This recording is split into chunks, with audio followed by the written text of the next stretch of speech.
Chapter 8. The Dashwoods were now settled at Barton with tolerable comfort to themselves. The house and garden, with all the objects surrounding them, were now become familiar, and the ordinary pursuits which had given Norland half its charms were engaged again with far greater enjoyment than Norland had been able to afford since the loss of their father.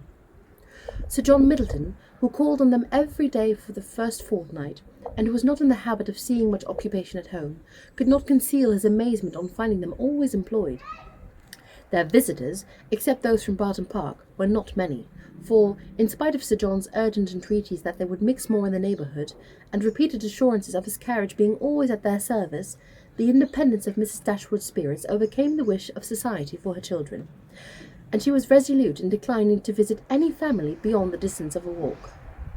There were but few who could be so classed, and it was not all of them that were attainable. About 1.5 miles from the cottage, along the never-winding valley of Allenham, which issued from that of Barton, as formerly described, the girls had, in one of their earliest walks, discovered an ancient, respectable-looking mansion, which, by reminding them a little of Norland, interested their imagination, and made them wish to be better acquainted with them. But they learned on inquiry that its possessor, an elderly lady of very good character, was unfortunately too infirm to mix with the world, and never stirred from home. The whole country about them abounded in beautiful walks.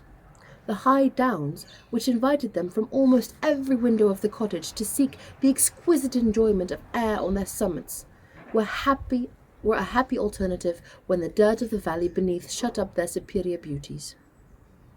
And towards one of these hills did Marianne and Margaret one memorable morning direct their steps, attracted by the partial sunshine of a showery sky, and unable longer to bear the confinement which the settled rain of the 2 preceding days had occasioned.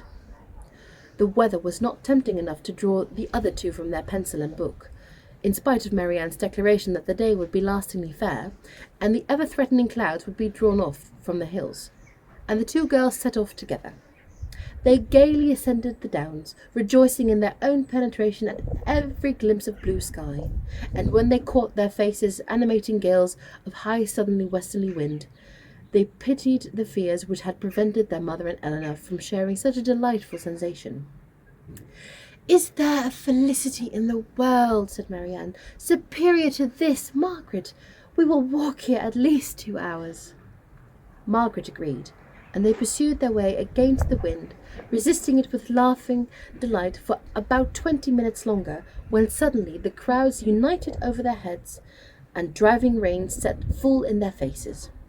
Chagrined and surprised, they were obliged, though unwillingly, to turn back, for no shelter was nearer than their own house.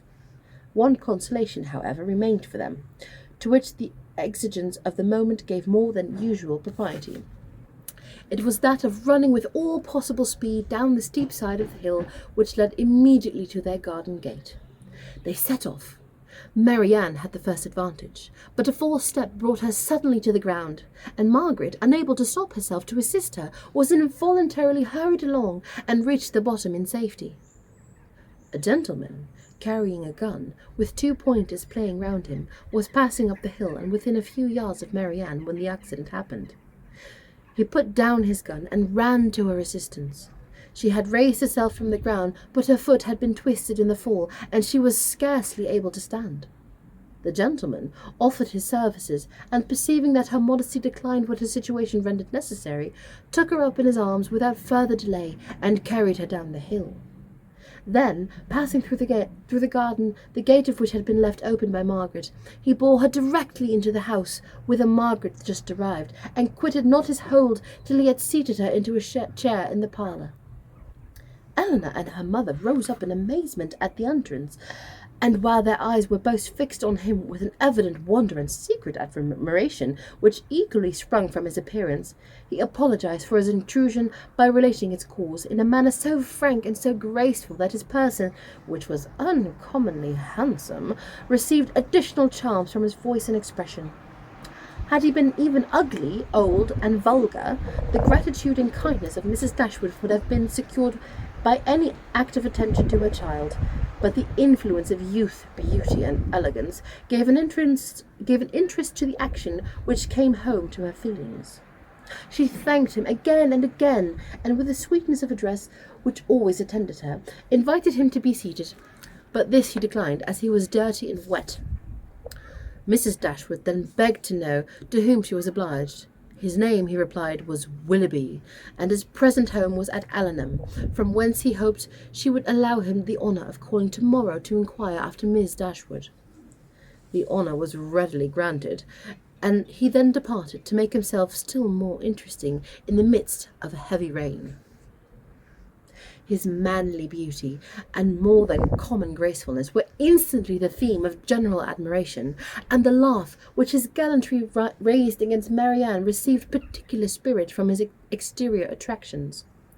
Marianne herself had seen less of his person than the rest, for the confusion which crimsoned over her face on his lifting her up, and had robbed her of the power of regarding him after their entering the house. But she had seen enough of him to join in all the admiration of the others, and with an energy which always adorned her praise.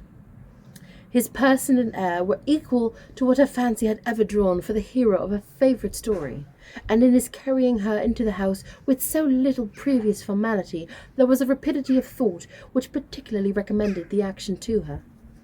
Every circumstance belonging to him was interesting. His name was good. His residence was in their favourite village, and she soon found out that all manly dress a shooting jacket was the most becoming. Her imagination was busy, her reflections were pleasant, and the pain of a sprained ankle was disregarded. Sir John called on them as soon as the next interval of fair weather that morning allowed him to get out of doors, and Marianne's accident being related to him, he was eagerly asked whether he knew any gentleman of the name of Willoughby at Allenham. "Willoughby!" cried Sir John. "What, is he in the country? That is good news, however. I will ride over to-morrow, and ask him to dinner on Thursday." "You knew him, then?" said Mrs. Dashwood. "Know him? But to be sure I do. Why, he is down here every year." "And what sort of young man is he?" As good a kind fellow as ever I lived, I assure you. A very decent shot, and there is not a bolder rider in England." "And that is all you can say for him?" cried Marianne indignantly. "But what are his manners on more intimate acquaintance? What are his pursuits, his talents, his genius?" Sir John was rather puzzled.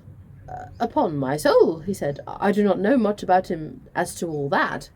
But he's a pleasant, good-humoured fellow, and has got the nicest little black bitch of a pointer I ever saw. Was she out with him to-day?" But Marianne could no more satisfy him as to the colour of Mr. Willoughby's pointer than he could describe to her the shades of his mind. "But who is he?" said Elinor. "Where does he come from? Has he a house at Allenham?" On this point Sir John could give more certain intelligence, and he told them that Mr. Willoughby had no property of his own in the country, that he resided there only while he was visiting the old lady at Allenham Court, to whom he was related, and whose possessions he was to inherit, adding, Yes, he is well worth catching, I can tell you, Miss Dashwood. He has a pretty little estate of his own down in Somersetshire, besides, and if I were you, I would not give him up to my younger sister, in spite of all this tumbling down hills. Miss Marianne must not expect to have all the men to herself. Brandon will be jealous if she does not take care." "I do not believe," said Mrs. Dashwood, with a good-humoured smile, "that Mr. Willoughby will be incommoded by the attempts of either of my daughters towards what you call catching him. It is not an employment to which they have been brought up. Men are very safe with us, let them be ever so rich. I am glad to find, however, from what you say, that he is a respectable young man, and one whose acquaintance we will not be ineligible. My goodness." "He is as good as the sort of a fellow I believe ever lived," repeated Sir John. "I remember last Christmas, at a little hop at the park, he danced from 8 o'clock till 4 without once sitting down." "Did he indeed?" cried Marianne with sparkling eyes. "And with elegance and spirit?" "Yes, and he was up against 8 to ride to Convert." "That is what I like. That is what a young man ought to be. Whatever his pursuits, his eagerness in them should know no moderation, and leave him no sense of fatigue." "Aye, I see how it will be," said Sir John. "I see how it will be. You will be setting up your cap at him now, and never think of poor Brandon." "That is an expression, Sir John," said Marianne warmly, "which I particularly dislike. I abhor every commonplace phrase by which wit is intended, and setting one's cap at a man or making a conquest are the most odious of all. The tendency is gross and illiberal, and if the construction could ever be deemed clever, time has long ago destroyed all its ingenuity.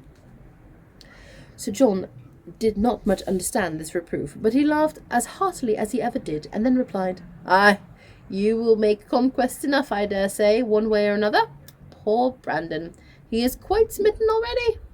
And he is well worth setting your cap at, I can tell you, in spite of all this tumbling about and sprains of ankles."